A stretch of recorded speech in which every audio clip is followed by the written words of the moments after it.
Now we come upon chapter 7, and Ezra is now beginning to tell of his own personal experience. Remind you, in between chapters 6 and 7, we find a 58-year, 60-year gap in between chapter 6 and 7, because the temple was finished and dedicated in 516 BC, and now we find 58 years later, in 458 BC, that of Ezra and the second group of exiles returning to the land. Now after these things, in the reign of Artaxerxes king of Persia, Ezra the son of Seraiah, the son of Azariah, the son of Hilkiah, the son of Shalom, the son of Zadok, the son of Ahitub. Now what is Ezra doing? He's really given a very long pedigree. He must be connected to someone very important, right? The son of Amariah, the son of Azariah, the son of Merioth, the son of Zeriah, the son of Uzai, the son of Bukai, the son of Abishua, the son of Phinehas, the son of Eleazar, the son of Aaron, the chief priest. So he goes all the way back to the days of Moses. This Ezra went up from Babylon, and he was a ready scribe in the law of Moses, which the Lord God of Israel had given. And the king granted him all his requests, according to the hand of the Lord his God upon him. Now once again, who is the king at the time of Ezra? It's not this Artaxerxes that was mentioned before. That's the reason why this second name is applied, Artaxerxes Longimanus. This king would have been Artaxerxes Longimanus, son of Xerxes the Great, who was the husband of Esther, and whom fought at Thermopylae against the 300 Spartans. This is his son, Artaxerxes Longimanus. And there went up from Babylon some of the children of Israel, and of the priests, and the Levites, and the singers, and the porters, and the Nethinims, unto Jerusalem in the 7th year of Artaxerxes the king. And he came to Jerusalem in the 5th month, which was in the 7th year of the king, so in the 5th month.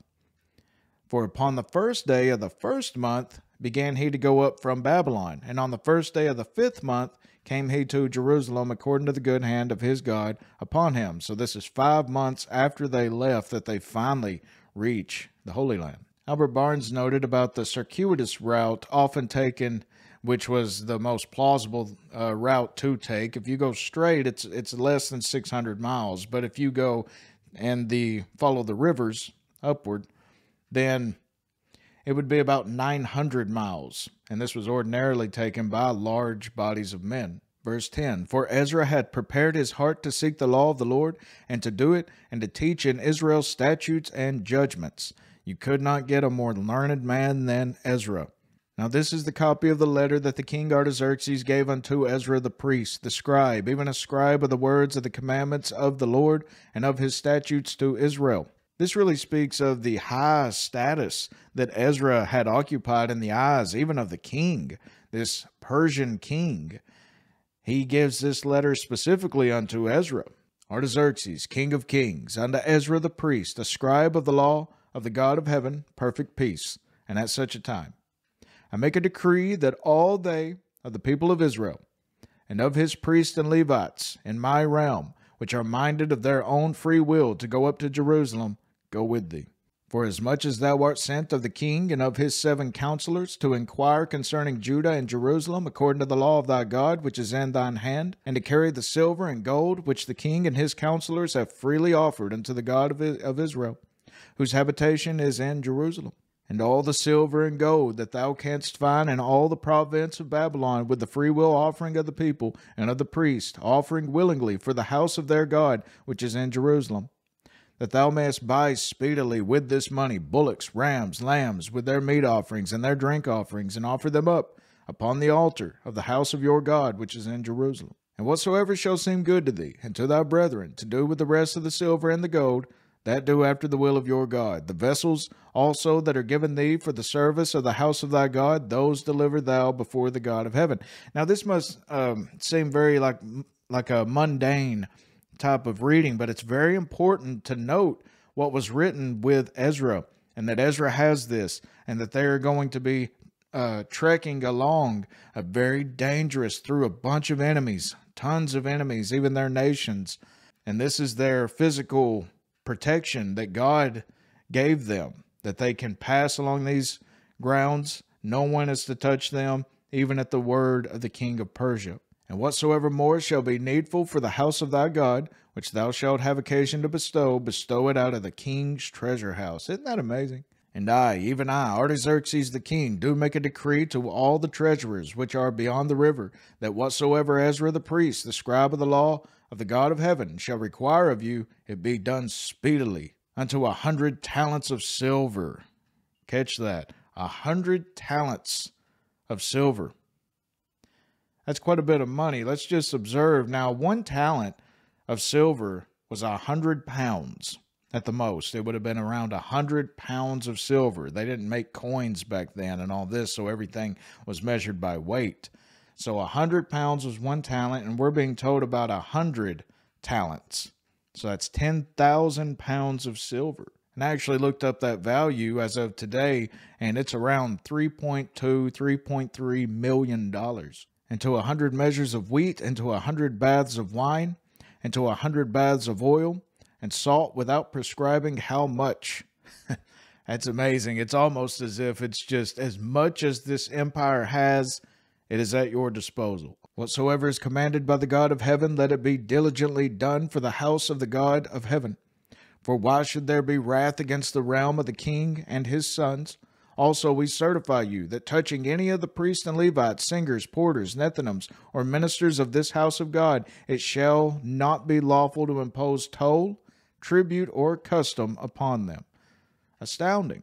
And thou, Ezra, after the wisdom of thy God that is in thine hand, set magistrates and judges, which may judge all the people that are beyond the river, all such as know the laws of thy God, and teach ye them that know them not. And whosoever will not do the law of thy God, and the law of the king, let judgment be executed speedily upon him, whether it be unto death, or to banishment, or to confiscation of goods, or to imprisonment.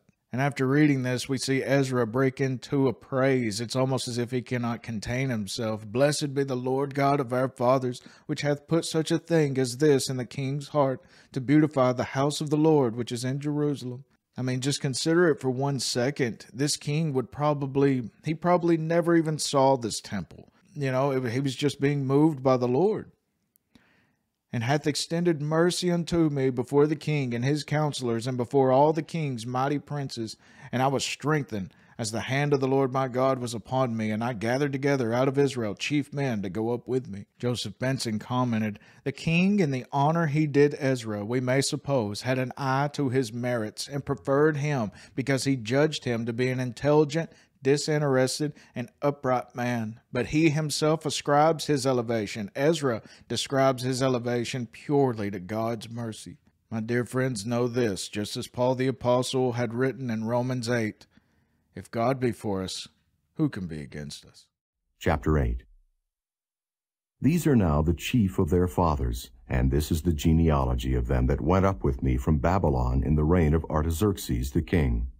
Of the sons of Phinehas, Gershom. Of the sons of Ithamar, Daniel. Of the sons of David, Hattish.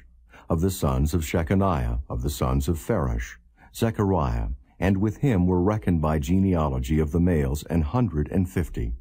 Of the sons of Pahath-Moab, Elihoenai, the son of Zerahiah, and with him 200 males. Of the sons of Shechaniah, the son of Jahaziel, and with him 300 males. Of the sons also of Adin, Ebed, the son of Jonathan, and with him 50 males. And of the sons of Elam, Jeshaiah, the son of Athaliah, and with him 70 males. And of the sons of Shephatiah, Zebediah, the son of Michael, and with him 80 males.